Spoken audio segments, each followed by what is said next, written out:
On est Parashat Bo, 5785, Medaber Israël Chavi Meranana.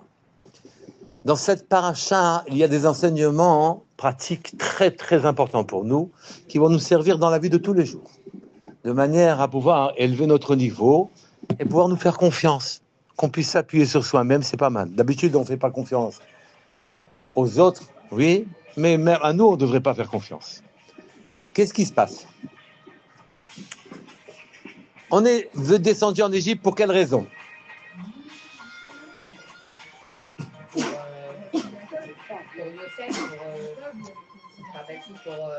Et on nous a promis. Parce qu'on était pour la nourriture. Il y a des causes circonstancielles. C'est-à-dire, il y a eu la famine, que je vous a fait descendre. Il y a des causes plus profondes.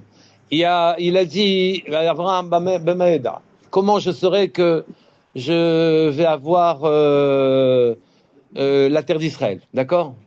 Toutes ces choses-là, mais la raison profonde pour laquelle on est descendu en Égypte, c'est qu'Akadosh Baruch Hu voulait se révéler à nous, dans la vie de tous les jours. Regardez dans le Parashat Vaïra ce qui était marqué. C'est marqué Vaïdaber Elohim el Moshe, Vayomer elav Ani Hashem. Vaïra el Abraham, el Yitzhak et Yaakov, Bekel Shakai, ou Shmi Hashem lo nodati lahem. Il a dit, dans cette période-là, où il a donné aux Bnei Israël leur dimension, il a dit, je ne suis pas apparu sous le nom d'Hachem. Je suis apparu sous le nom de Keshakai, Elohim. Tout ça, c'est des noms auxquels je suis apparu, par lesquels je vous ai apparu. En vérité, c'est pas tout à fait vrai. Évidemment qu'il est apparu sous le nom d'Hachem aussi à Abraham, Yitzhak et Yaakov. Mais en vérité, ce qu'Akadosh Baruch Hu voulait arriver à faire, c'est que désormais, dans le clan d'Israël, il y ait une dimension spécifique, une grande dimension, celle d'Hachem. Quelle est la différence entre Elohim, entre Keshakai et Hachem? C'est que Elohim et Keshakai, ce sont des noms limités. Ce sont des noms de la malchoute. Ce sont des noms de l'expression divine telle qu'elle nous arrive. Limitée. Limitée, c'est-à-dire, ça passe par le filtre de la réalité et on ne voit d'Hachem que ce que la réalité nous permet de voir, ce que nos yeux sont capables de regarder, etc. C'est la nature aussi. Il a donné des lois naturelles.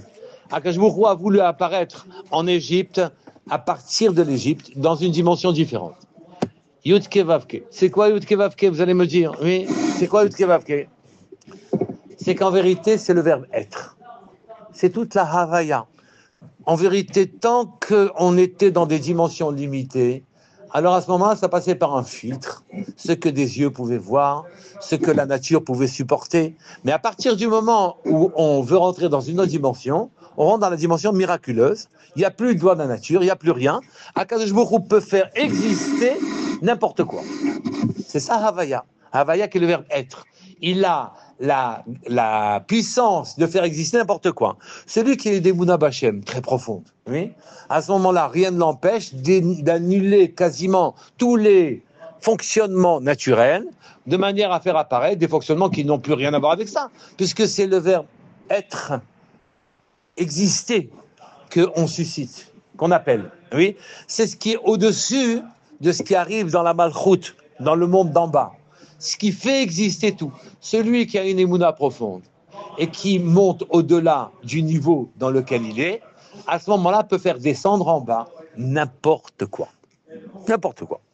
Mais Hachem, il a dévoilé ce nom qu'en Égypte. Il veut que ce soit dévoilé à tout un peuple en Égypte. Nous sommes tous capables de monter au-dessus des schémotes qui permettent le fonctionnement des choses du monde d'en bas, d'accord? Et naturellement, ces noms qui font fonctionner les choses d'en bas sont des noms, ils ont une relative importance, mais la puissance de pouvoir faire exister n'importe quoi, elle est au-dessus. Quand on prie Hachem, il le verbe être, oui. Ça, c'est la racine des choses. Et donc, à ce moment-là, on peut faire annuler quasiment n'importe quoi dans tout ce qui est naturel. Il y a chez nous des grands chachamim qui ont fait ça sans problème. Hein. Oui, et même récemment. Baba Saleh, des gens comme ça, qui faisaient exister des choses qui n'existaient pas. Eux, ils faisaient appel naturellement à la dimension qui est au-dessus. Comme c'était marqué dans Parashat Vaïra, C'est marqué, c'est Akadosh Baruch Hu, c'est plein. Il dit finalement, Abraham, Israël et Yaakov, c'était facile de travailler avec eux. Lui, je travaillais bien avec eux, et pourtant, je ne leur ai pas fait, ils n'ont pas vu une dimension de Yud Kevavke qui peut faire exister n'importe quoi, et ils s'en sont pas plaints. Et toi, qui connais ma dimension, où je peux faire exister n'importe quoi, donc qu'est-ce que ça peut faire, au bout du compte, qu'il soit en Égypte, qui croit pas, etc. Je peux amener à l'état d'existence n'importe quoi. Toi, tu te plains que les Bnei Israël ont été maltraités. Et donc, c'est cette dimension-là que vient nous apprendre l'Égypte. L'Égypte vient nous apprendre à être Ma'amin Bachem. Maintenant, parlons plus pratiquement. C'est trop théorique ce que je viens de dire maintenant. Parlons plus pratiquement. Oui. Eh bien, il y a un chassid, un grand Reb chassid, qui, alors que deux chassidim voulaient s'affilier à lui, voulaient écouter ses enseignements, leur a dit, dites-moi, je veux bien vous prendre comme Talmudim, mais vous allez m'expliquer, vous allez me dire quelque chose. Il se penche à la fenêtre, il voit passer une voiture avec de la paille, un tas de paille. Il leur dit, regardez le tas de paille. Ils regardent. Il dit, est-ce que vous pensez que chaque brin de paille, dans ce tas immense, a une place particulière? Ils disent oui, plus pour ne pas contrarier. Il dit, est-ce que vous pensez que la place du brin du dessus et la place du brin du dessous est décidée par les cieux? Ils disent, bon, sûrement, oui. Il dit, est-ce que vous pensez que l'agencement de ce tas de paille était existant en potentialité depuis l'origine du monde? Bon, ça donnait un peu plus difficile. Ah, vous n'êtes pas capable de penser comme ça? Bon. Est-ce que vous pensez que quand ce tas de paille avance maintenant et que vous avez des brins qui tombent, oui, est-ce que les brins qui tombent, oui, sont décidés par les cieux? C'est comme la feuille de l'arbre. Est-ce que l'endroit où ils tombent, c'est décidé par les cieux? Et là, ils ont craqué. Et ils ont dit, bon, écoutez, je crois qu'à Kajbourou, ils s'en fichent, ou un brin de sable, un brin de paille, il tombe ou il tombe pas. Il dit, vous n'êtes pas capable de comprendre les choses. Et si je devais vous expliquer quelle était la kavana, l'intention de cette chose-là, ces deux-là en environnement ont fait tchouva et sont rentrés chez le rabbin. Mais pourquoi nous non plus, on a du mal à penser comme ça? Mais c'est parce que nous sommes limités. Nous sommes limités. Non, je ne parle pas intellectuellement, de le sentir réellement. Oui. C'est qu'on est limité. On est limité par quoi? Par quoi on est limité? Qu'est-ce qui nous empêche de vivre cette aventure du brin de paille, si je puis dire, oui?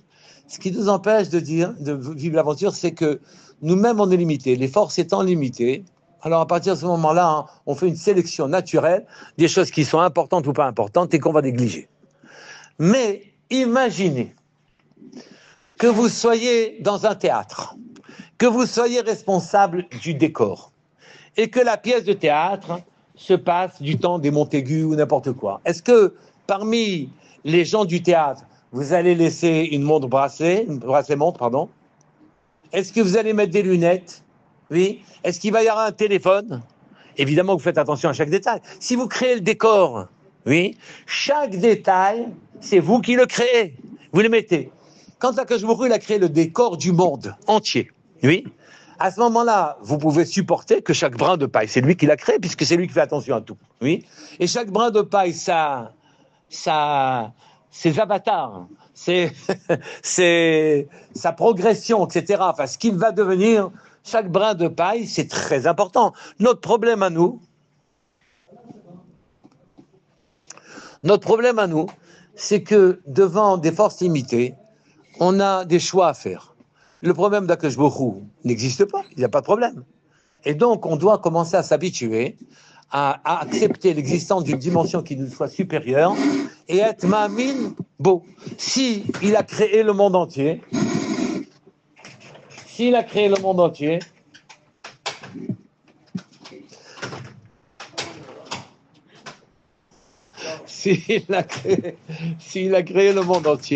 évidemment que cet existant, oui, cet existant, le fait du verbe être, oui, qui peut faire exister n'importe quoi, qui peut faire exister n'importe quoi, c'est ça à quoi c'est ça à quoi je voulais nous habituer. La raison pour laquelle il nous a fait rentrer en Égypte, c'est pour nous permettre de voir des miracles. Oui. Qu'est-ce que c'est un miracle? C'est qu'il n'y a plus de loi naturelle. Il peut faire exister n'importe quoi. Dans la grêle, il y avait du feu à l'intérieur de la grêle. Dans le Nil est devenu du sang, d'accord? Et tout avec des raisons. Le Nil était un dieu que Jéhovah a saigné le dieu des Égyptiens.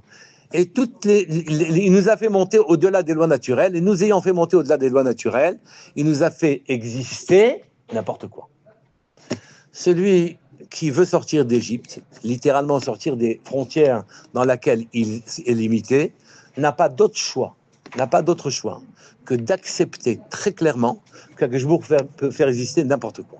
Devriez vous poser la question, pourquoi on a nos usages? C'est quoi nos usages? C'est quoi cette nature? C'est pourquoi ça plutôt que ça? Il y aurait pu avoir d'autres mondes que le nôtre, oui, d'autres dimensions, que je vous crois décider ça. Et pour bien comprendre ce qu'il en est, et ne pas rester très théorique, dans notre paracha, il y a un passouk magnifique, qu'on lit à chaque fois après Pessah, oui. Le passouk est Ba'avurze asa Hashem li bititi Mitzrayim. C'est pour ça qu'Hachem m'a fait sortir d'Égypte. Oui. Pourquoi il m'a fait sortir d'Égypte? Pour que j'accède à cette dimension-là. Égypte, limite, Mitzrayim égale limite, faire sortir de toutes mes limites. On a vu la semaine dernière qu'effectivement, nous avons tendance à être plutôt serpent, à regarder le serpent n'est qu'une peau. Je ne vous ai pas dit ça la semaine dernière. C'est qu'une peau, oui. Le serpent n'est qu'une peau qui rampe et qui n'a qu'un seul regard, la poussière et la terre. Il mange la terre, donc il a une archive. Il donne importance aux choses terrestres et matérielles. Il ne sait pas voir autre chose que cela. Et nous avons été nous-mêmes victimes de ce serpent. Son venin est encore dans nos veines. Et nous ne pouvons pas voir, nous ne sommes pas debout comme un bâton. Oui, nous ne pouvons voir, on peut voir que ce qui est, on ne peut appréhender que ce qui est terrestre. Et quand on s'élève, oui, on nous a dit, quand on s'élève, que beaucoup lui a dit, prends le serpent, prends le bâton, jette-le à terre, et après reprends-le dans ta main, et dans ta main il redeviendra un bâton. C'est-à-dire, prends-le même par la queue, l'endroit le plus n'importe quoi, oui, non, où normalement on ne prend pas un serpent, même par la queue qui est un endroit facile, qui est un endroit anormal pour le prendre, partout où tu prendras la réalité, tu verras qu'il est facile de la maîtriser. Alors que tu as l'impression qu'il n'y a rien d'autre que ce que tes yeux voient. Oui. Et ton regard est prisonnier de ce que tes yeux voient. Eh bien, ici, tu le prends par n'importe quel côté, tu vas pouvoir l'apprivoiser. Pas longtemps. C'est facile de monter et c'est facile de descendre. Oui. Mais comme c'est facile de monter, alors à ce moment-là, même si malheureusement on descend, c'est pas grave, on remonte. C'est marqué le soir de Pessah dans la Haggadah. On dit Ba'avurze asa Hashem li betiti Mitzrayim. C'est dans notre paracha. C'est pour ça qu'il m'a fait sortir d'Égypte. Pour ça que je vois des miracles, que je m'attache à lui dans une dimension qui soit une dimension bien plus élevée que tout ce que je peux envisager ou imaginer personnellement. Il ne veut pas ça. Il dit, mais crois-moi, moi qui ai fait le monde, je peux faire exister n'importe quoi. Tu peux demander n'importe quoi. N'importe quoi. Alors, vous êtes en train de dire que l'être humain, il doit voir pour croire. Parce que Hachem, il a... Le venin du serpent nous a asservi à notre vision. Et on dit tous les jours dans le Kriyat Shema... Hachem aussi, il est d'accord avec ça. Hein? Hachem aussi, il est d'accord avec ça. Comment il est d'accord avec ça? Il est d'accord qu'on ait attrapé le venin du serpent? Non, mais ça veut dire qu'il doit nous faire des miracles pour qu'on puisse comprendre que c'est lui qui nous sort d'Égypte. Ah. Lui, il a qu'à se bouger. Et nous, non. C'est ça? Non. Si maintenant, fais un miracle quand même qu'on voie quelque chose. Ça, c'est Pharaon qui a dit ça. Toulanu Mofet. Faites-moi un miracle que je vous crois. Oui. Mais c'est Hachem qui fait des miracles pour nous. C'est ça que vous venez de dire. Nous avons un bâton. Le bâton, c'est quoi? C'est toute notre culture. C'est toute notre, c'est tous nos moyens pour ne pas ramper comme le serpent. On a une culture. On a des mitzvot. Je vais aller beaucoup plus loin là que ce que je suis allé la semaine dernière. On a des mitzvot. Ces mitzvot sont autant d'escaliers qui nous permettent de monter. Autant d'escaliers qui nous permettent de monter. Ces mitzvot nous permettent d'aller loin et d'arriver à quelque chose, de ne pas être avalé par notre regard terrestre. Notre regard est très terrestre. Je ne peux pas envisager autre chose que ce que je peux envisager. Je suis limité dans mon imagination même. Oui. Mais Akadosh Baruch Hu, il me dit, mais non, mais je peux tout. Tu veux quoi? Tu veux que je fasse apparaître un écureuil dans ma main? Voilà. Mon cher Rabbeinu peut faire n'importe quoi. Il tape sur le rocher, il y a de l'eau. Il parle au rocher, il y a de l'eau.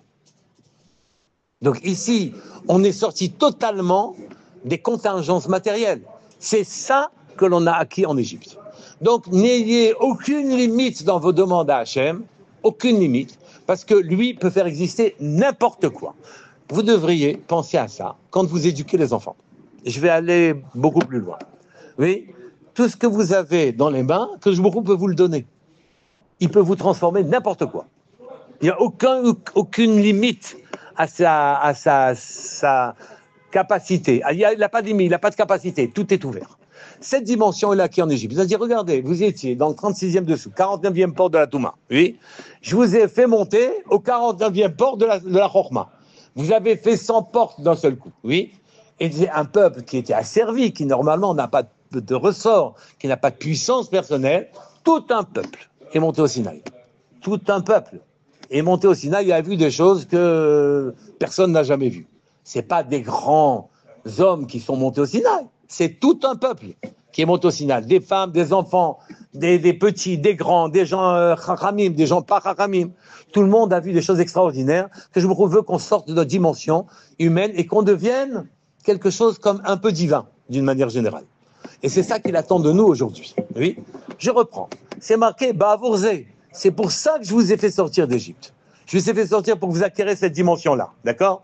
Et naturellement, tout le monde dit, il nous a fait sortir d'Égypte. Pourquoi? Pour qu'on comprenne les Ma'an Teda qui a ni Hachem. Pour qu'on comprenne qui est Hachem. Pas qui est Elohim. Pas qui est Elohim, c'est Elohim, c'est Hateva, celui qui tient toute la nature, d'accord? Pas qui sont quel chataï, oui, qui a les moyens de faire n'importe quoi sur terre, limiter toutes les choses. Celui qui est divin, celui qui limite, c'est pas celui qui fait, d'accord? Il dit à ça tu t'arrêtes, la mer, tu t'arrêtes à la côte, tu t'arrêtes à la mer, et la montagne, tu t'arrêtes là, etc. Donc c'est pas ça, non, c'est au-delà de ça. Oui, leur faire connaître un nom qui dépasse toutes les lois naturelles, d'accord? Et tout le monde dit ça.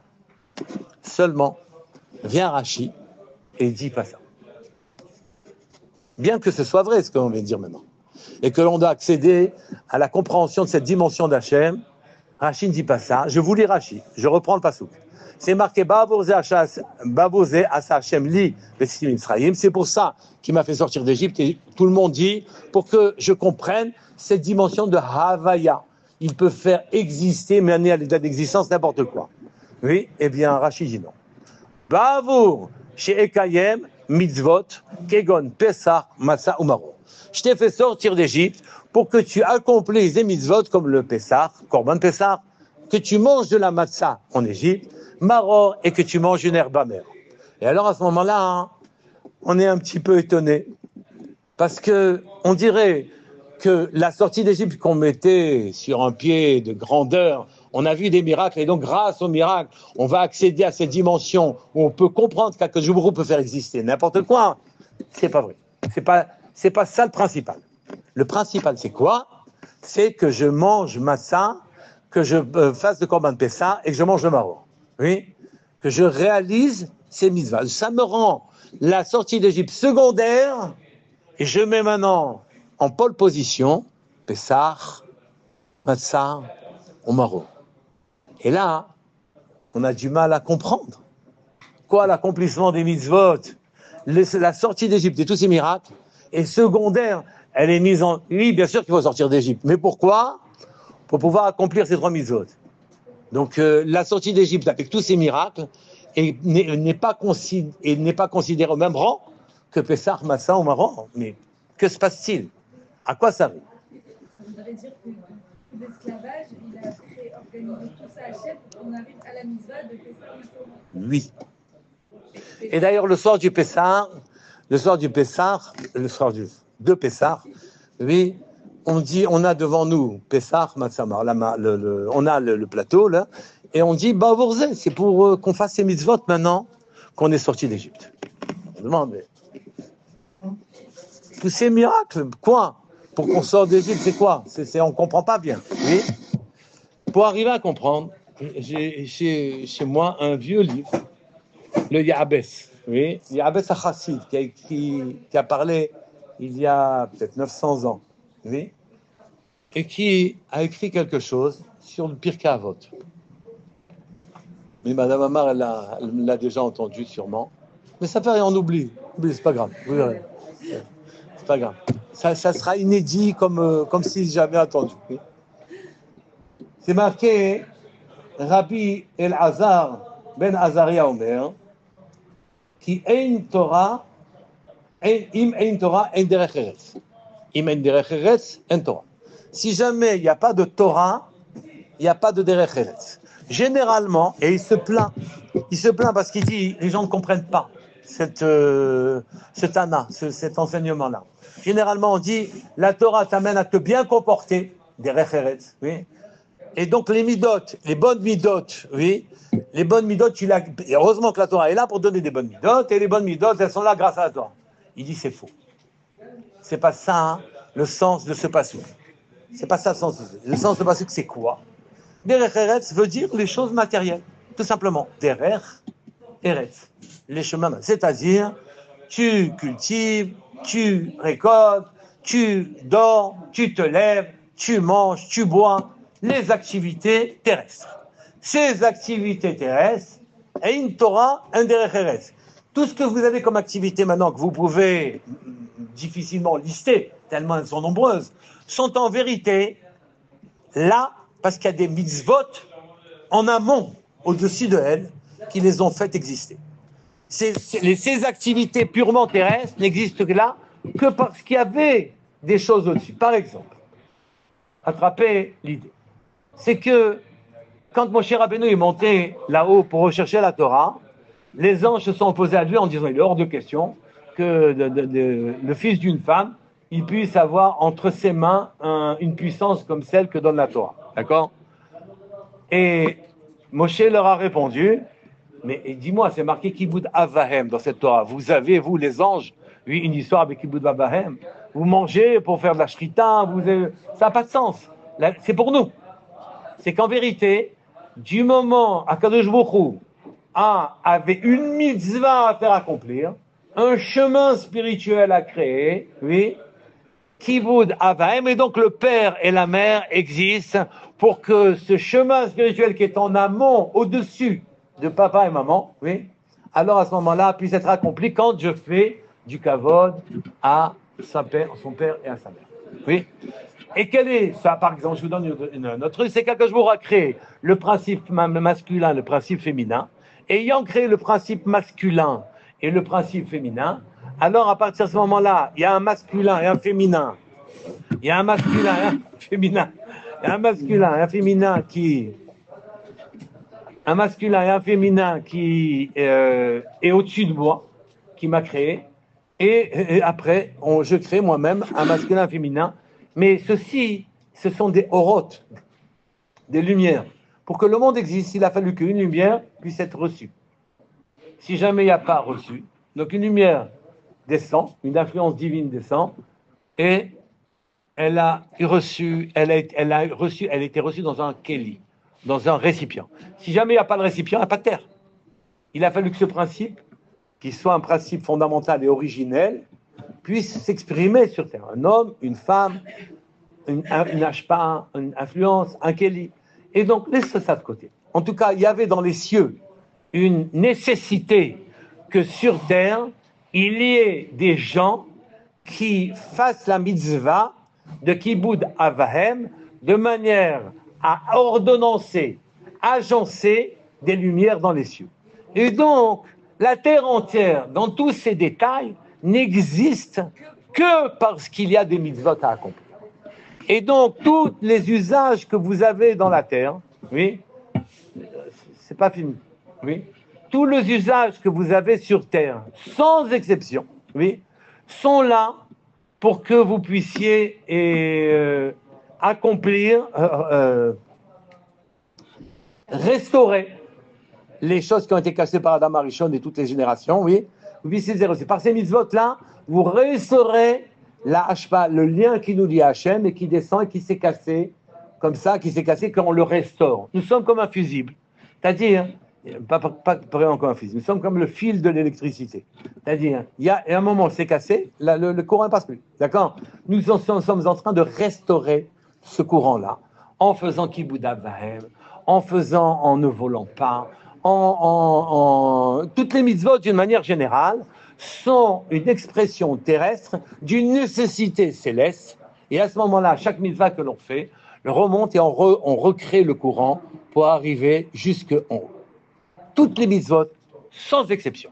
Excusez-moi, j'ai une question. Vous êtes en train de dire que les mitzvot sont là pour rééquilibrer un déséquilibre qu'il y aurait dans les cieux à cause de la faute de Adam Arishon. Oui. Ça veut dire que s'il n'avait pas fauté, il n'y aurait pas eu toutes ces mitzvot. Oui, exactement, je dis ça. C'est-à-dire qu'il n'y avait que 2 mitzvot dans le Gan Eden.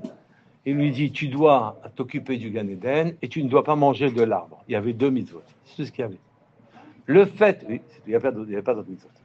Le fait même qu'il se soit abîmé, il a abîmé plusieurs membres, il a abîmé plusieurs canaux, et que donc, à ce moment-là, on est en train de les restaurer.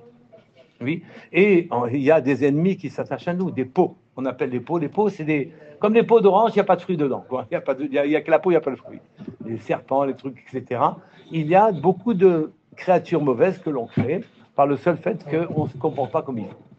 Mais continuons. Oui. Les balais mitzvot sont très douloureux puisqu'ils prennent sur eux de réparer, de recréer ce lien.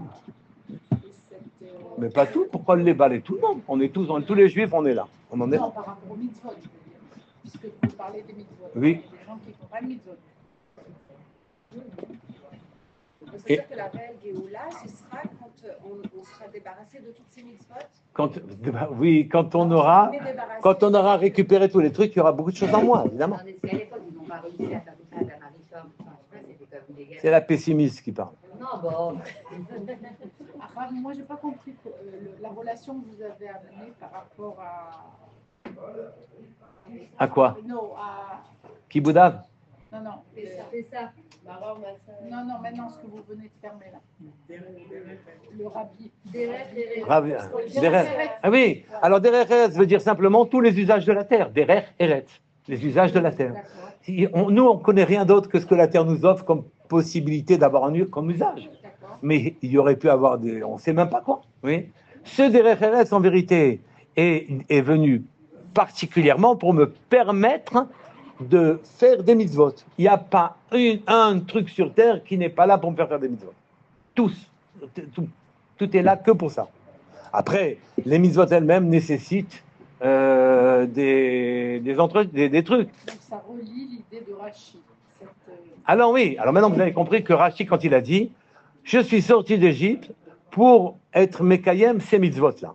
Seulement, le problème qui se pose, c'est que en vérité, je dois comprendre que le monde n'est là que pour m'éprouver. C'est-à-dire, il n'y a pas de situation anodine. Oui, tout ce qui se passe d'une manière générale est visé et une mitzvah, oui, exactement. Et donc, j'ai l'habitude de vivre ma vie tranquillement, affalé sur le sol, oui, en train de profiter gentiment de chaque chose, au lieu de me demander, mais c'est quoi la kavana qui se cache derrière, quel est le plan qui se cache derrière tous les événements qui sont en face de moi, oui, depuis le plus prosaïque jusqu'au plus poétique, d'accord, tout, d'une manière générale. C'est-à-dire, vous devez vous demander quand on a un enfant difficile, c'est une épreuve. Ce n'est pas un malheur. C'est qu'est-ce que je fais avec ça?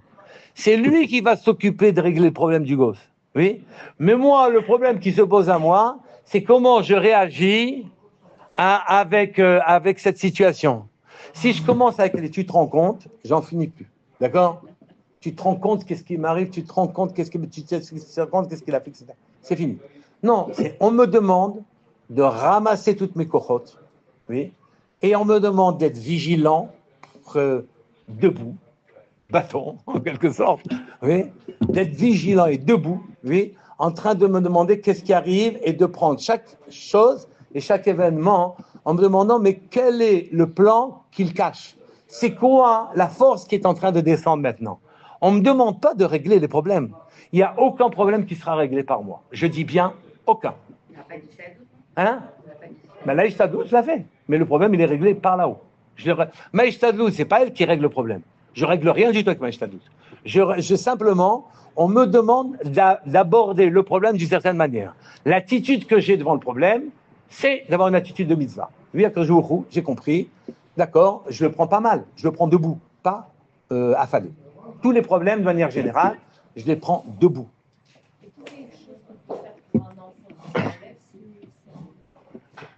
Non, ça n'enlève rien. C'est pas moi qui va réussir. C'est pas moi qui va. Non, ça n'enlève rien. Non. Je dois faire pour mon enfant tout ce que je dois faire, mais je dois être conscient que c'est une épreuve qu'on m'a lancée pour pouvoir éprouver ma propre foi et pour pouvoir éprouver le fait que je garde un lien avec Hachem. C'est-à-dire, l'enfant n'est pas le problème. Oui, l'enfant, c'est un problème qui sera résolu par Hachem. Il me demande de faire une ishtadlout, mais si je fais la ishtadlout avec les yeux sur le sol, en croyant que ma ishtadlout va faire quelque chose, j'ai rien compris. Ma ishtadlout est absolument indispensable. Attention. Mais la réussite de la ishtadlout, c'est pas vous qui l'avez dans les mains. Du tout, en aucun cas. Vous pouvez avoir des réussites 1000 fois supérieures à ce que votre ishtadlout vous permettait d'avoir. Vous pouvez avoir des réussites 1000 fois supérieures à ce que vous pouviez envisager d'avoir. Elles sont là. Parce que le patron, vous avez fait ce que vous êtes soucié. Vous avez dit à Hachem, je ne veux pas un enfant comme ça, je veux un serviteur d'Hachem. Il faut que tu m'aides à le mettre sur pied. Et c'est tout ce qu'on attend de vous. On attend que vous croyiez à ça. Que vous ayez vous exploriez vos dimensions personnelles pour pouvoir arriver à comprendre que c'est le patron qui va travailler. Oui. Hein? On prend Hachem, mais pas vraiment. Quoi? Vous dites en fait, non mais c'est ça, vous dites en fait qu'on prend Hachem, mais pas vraiment. C'est ça que vous voulez faire travailler sur nous-mêmes. Oui. On a la Emouna, mais pas la Bitachon. Oui. Et que donc tout ce qu'on nous demande, au travers de l'épreuve qui se passe, l'épreuve est pour les parents. Et il y a une autre épreuve pour l'enfant, mais c'est autre chose. L'épreuve pour les parents, c'est que la situation qui m'a été donnée, elle est bonne. Elle est là, elle est propice à me faire grandir. Si je n'avais pas eu cette situation, je n'aurais pas eu l'occasion de grandir. Comme je vous ai dit, quand j'ai une mitzvah de Kibud Avaim, oui, c'est quand je suis en train de récupérer, de réparer un canal là-haut. Moi, je suis en train de réparer un canal là-haut. Je ne sais même pas lequel. Oui, je ne sais même pas pourquoi ce canal se répara quand je dirai à mon père, papa, est-ce que je peux te donner ceci, je peux te donner cela. On ne sait pas. Oui, mais ce se répare et on répare le canal en question. Et nous-mêmes, on se sent bien après. D'accord? La difficulté, c'est de savoir finalement quelle est la mitzvah qu'Hachem nous demande face à telle épreuve, en fait. Parce qu'il y a plusieurs mitzvahs qui se présentent à nous, en fait. On va tâtonner. Dans les mitzvot qui sont évidentes, tu allumes pas pendant Shabbat, etc., il n'y a pas de souci dessus. Mais il y a dans la situation de la vie, on ne les prend pas comme si c'était une mitzvah. Et c'est un tort. C'est qu'Akadosh Baruch Hu sollicite mon intelligence, sollicite ma ténacité, sollicite ma volonté de me rapprocher de lui au travers de l'épreuve. Il nous a donné la manne, il a dit attention, personne ne met rien dans le frigidaire. Bonjour. Personne ne met rien dans le frigo. Oui. Et celui qui met dans le frigo, il nous a sollicité. Il nous a poussé à bout. Oui. Parce que, essayez de penser, aujourd'hui, quelqu'un qui n'a pas de compte en banque et qui n'a rien dans le frigidaire pour le lendemain. Oui. Et les gens du désert, ils vivaient comme ça. Et si jamais on avait mis dans le frigidaire de la manne, la frigidaire de l'époque, de la manne, la gargoulette de l'époque, oui, eh bien, sachez que la manne pourrissait. C'est-à-dire, c'est avec ma dimension personnelle, il attendait de nous qu'on accède à une dimension dont nous nous croyons incapables. Oui. Et vous êtes obligés d'accéder à cette dimension. Donc les problèmes que l'on donne à l'existence, ils ont été créés par Hachem, ils ont été envoyés pour que l'on fasse des mitzvot, des gestes qui permettront de récupérer les canaux qui ont été brisés par les quelques générations de Ramaboul, de Raflaga, et par le péché d'Adam Arishon, et les autres générations qui ont cassé aussi les canaux en question. Donc les mitzvot, c'est le contraire de ce qu'on croit. C'est pas que les mitzvot sont là pour pouvoir agencer correctement le monde ici, et qu'il faut shriter la bête parce que le sang, ou bien que la mila, c'est bien parce que ça enlève des maladies. Oui, rien à voir. Ou bien même voler, ne pas voler, c'est parce que le monde serait bien structuré, agencé. Pas du tout. C'est l'interdiction de voler a une racine spirituelle beaucoup plus élevée et qui s'est incarnée par le fait qu'Akadosh Baruch Hu, il met à côté de toi un portefeuille et un monsieur qui ne le regarde pas. Oui, le portefeuille. Et toi, tu fais la misère de ne pas voler. En faisant ça, un canal se restitue, se construit. Oui. Mais il a fallu beaucoup de malachim pour mettre le portefeuille et le monsieur qui oublie le portefeuille a connu. D'accord ? Et la mitzvah, elle est l'essentiel. C'est ça, l'essentiel. De manière à accéder à ces dimensions-là, qui sont la dimension de dire, il peut tout. Tout ce qui tu ne peux même pas imaginer ce qu'il peut te faire, car maintenant, la dimension qu'on est en train d'acquérir par la sortie d'Égypte, c'est plus des dimensions qui s'inscrivent dans notre monde. Elohim, Kel Shaddai. Oui, c'est une dimension de Havaya, être. Il peut faire, amener à l'état d'existence n'importe quoi, même ce que tu n'envisages jamais. Comment tu le fais ? Par la mitzvah. C'est pour ça qu'on dit Baruch à chaque mitzvah, Baruch ata Hashem, avec Yud Kevavke, tu fais exister, tu fais descendre quelque chose. Et donc, maintenant vous avez compris. Au côté pratique, on comprend. Pas voler, c'est facile. Et ça, oui. Éducation. Nous, elle est où notre part on dit tout ça, qu'on dise oui, on a des choix. On est trop collé au problème. La vérité, on doit réagir, on doit même pas réagir. Non, on doit réagir. Mais avant de réagir, il faut savoir que le problème n'est pas l'enfant. Le problème, c'est moi. C'est moi le problème. C'est quelqu'un qui m'a envoyé une sollicitation personnelle. Il m'a dit, on va voir comment tu vas réagir. Comme dans la manne. Je t'envoie la manne maintenant, tu la gardes pour demain dans ton frigidaire en disant, on ne sait jamais. Elle est tombée hier, mais on ne sait jamais. Le réflexe, tu la mets dans le frigidaire, elle pourrit. Oui, il faut que maintenant, le lendemain, tu dis j'ai compris. Et donc, tu accèdes à une dimension personnelle dans laquelle tu as une confiance absolue qu'il peut faire exister. Havaya, être, peut faire exister n'importe quoi. Il va faire exister le lendemain. Le monde se meurt et se crée de seconde en seconde, sans arrêt. C'est une illusion. Oui, c'est pas qu'une illusion, c'est pas vrai. Mais je vous dis ça pour que vous compreniez. Eh bien, la manne, c'est ça. C'est ça que ça arrive. Elle est là, et tout est sollicitation. Le problème que j'ai avec un enfant, c'est pas l'enfant, c'est moi. Akadosh Baruch Hu me sollicite en disant, bon, on verra l'artiste, comment il va réagir. Allez, vas-y. Allez, l'artiste. Tu es en piste maintenant. Si on réagit bien et que l'enfant ne change pas, après, c'est notre erreur, on a réussi. Oui, exactement. Et lui, il va s'occuper de l'enfant aussi. C'est pas Maïstadout qui va faire réussir l'enfant. Maïstadout ne sera que la preuve que je veux que l'enfant soit bien. C'est tout. C'est tout. Mais les réussites qu'on peut attendre de Maïstadout, elles sont bien supérieures à tout ce qu'on peut espérer. Un enfant sur lequel on ne s'attendait absolument pas qu'il ait des bonnes notes, parce que matériellement, ce n'est pas possible. Oui, il peut vous sortir un 18, un 20 le lendemain. Il n'y a aucun problème. Et sans être un gaon ou sans être un truc, il peut devenir religieux du jour au lendemain. Le problème, sachez que les problèmes se posent à vous pour que vous grandissiez. Que vous preniez votre vie. Si vous commencez à vous énerver, être courroucé de l'épreuve, ne pas l'accepter en disant c'est injuste, c'est pas normal, ça va pas, etc. Ou bien le fameux tu te rends compte, qu'est-ce qui s'est passé? Voilà, c'est fini. c'est fini, je n'ai pas les bons réflexes, j'arrive pas à pouvoir exprimer la profondeur de ma dimension personnelle. Ça, c'est le message de ce passouk. Pessah, on est sorti d'Égypte pour faire le Pessah, pour manger la matzah et pour manger du marron. C'est aussi, si vous voulez, comme c'est très difficile de vivre debout, en quelque sorte, de vivre vigilant. Je suis pas au lieu de m'effondrer sur le gosse, puisque c'est ça qui est votre problème un peu de manière générale. Je pourrais dire le mari aussi. Hein. Ouais.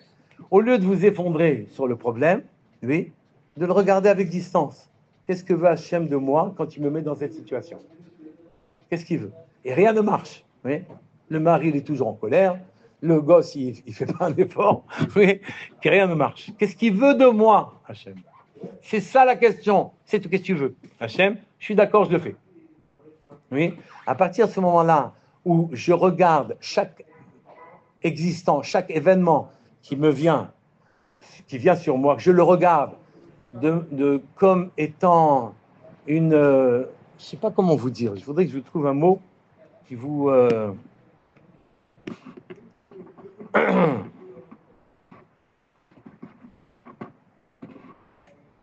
Il faut que je sois dans cette situation, que je sois debout, oui, que je sois debout dans cette situation, vigilant. Voilà. Au lieu, j'ai pas l'habitude d'être vigilant. Si vous regardez bien les choses, j'ai l'habitude d'être effondré dans la matérialité. Je suis effondré dedans, j'en profite gentiment, abondamment, tranquillement, etc. Là, il faut arrêter, il faut être vigilant. Tout est une épreuve. La richesse est une épreuve, la pauvreté est une épreuve. La maladie, khalila, est une épreuve, la bonne santé est une épreuve. La beauté est une épreuve, la laideur est une épreuve. Nous sommes dans un monde de Nisayon. Sachez que le monde a été fait pour que vous accomplissiez l'épisode. Puisque le monde n'est pas arrivé à son état de maturité où Hachem peut descendre, ça veut dire qu'en vérité, tout est une question d'épreuve. Nous sommes dans un monde d'épreuves. Donc, on doit être debout et vigilant à chaque chose que l'on fait. Oui. Quand on vous dit ne réponds pas à quelqu'un qui t'a fait machin, est une grande bracha. C'est rien du tout, c'est la vérité presque fondamentale. Il n'y a même pas de discussion dessus.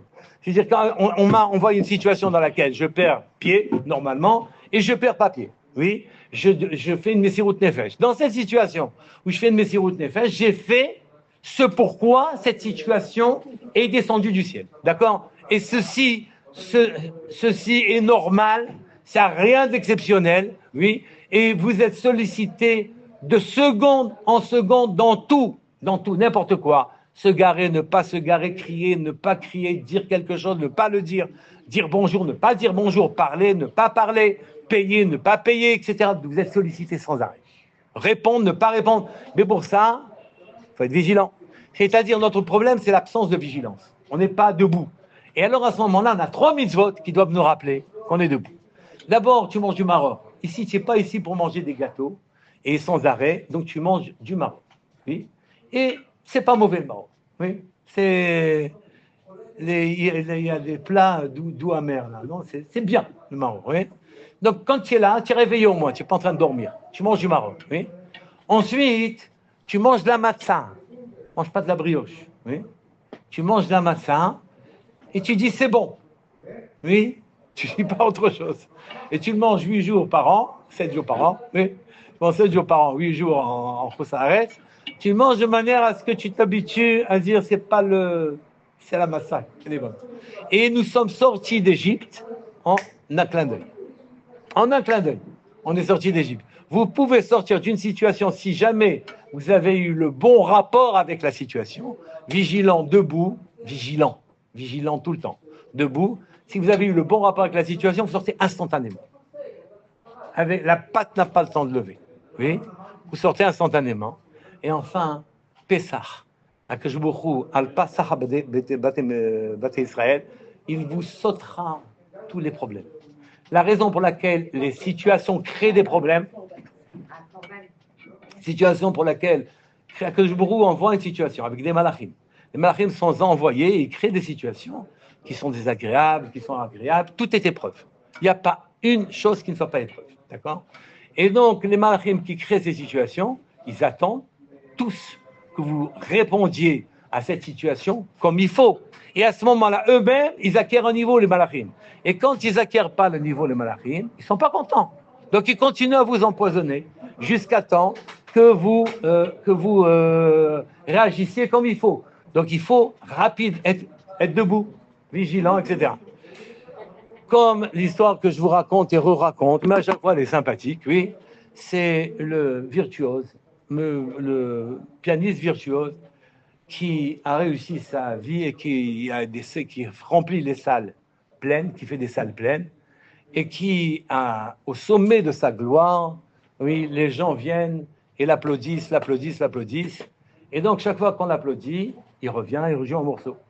Et il a été bissé, trissé, etc. 3 fois, 4 fois, 5 fois, on le fait revenir. Et à la 8e fois, il dit « Merci, je suis très touché, honoré, c'est magnifique, vraiment. Mais une fois, je suis fatigué, je voudrais rentrer. » Et il voit qu'effectivement, dans le coin, celui qui lui avait appris le piano, son maître au piano, avant qu'il soit virtuose, dans le coin, il dit non, je vais applaudir encore, j'applaudirai tant que tu ne le joueras pas correctement.